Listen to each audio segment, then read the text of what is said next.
Pas një 6 mujori jo të mirë në raportet e vlerës me monedhën europiane, leku ka fituar teren ndaj euros për herë të parë në muajin korrik. Paraditjen e ditës së premte, 1 euro është këmbyer me 134.9 lek nga 136.7 lek, që ka qenë në të njëjtën periudhë të një muaji më parë, duke shënuar uljen 1.8 pikë.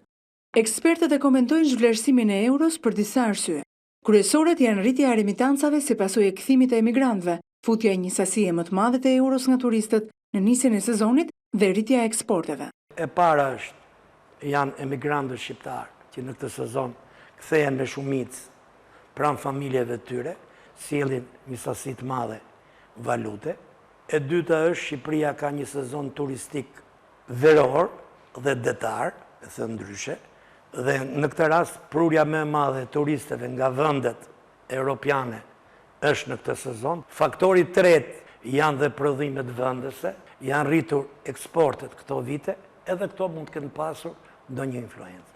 Një tjetër arsye që euro ka humbur teren në tregun valutor vendas është edhe zhvlerësimi i tij ndaj dollarit amerikan në tregun ndërkombëtar. Gjatë sezonit veror është ndjer pothuajse çdo vit një forcim i konsiderueshëm i lekut ndaj monedhave të huaja, periudhë kjo që zgjat deri në shtator e që përkon edhe me largimin e turistëve dhe emigrantëve nga vendi. Por pavarësisht luhatjeve të këtij 6 mujori, në tregun valutor, leku ka mundur të ruajë stabilitet, apo edhe të fitojë pikë ndaj euros, për shkak të ndërhyrjeve të Bankës së Shqipërisë.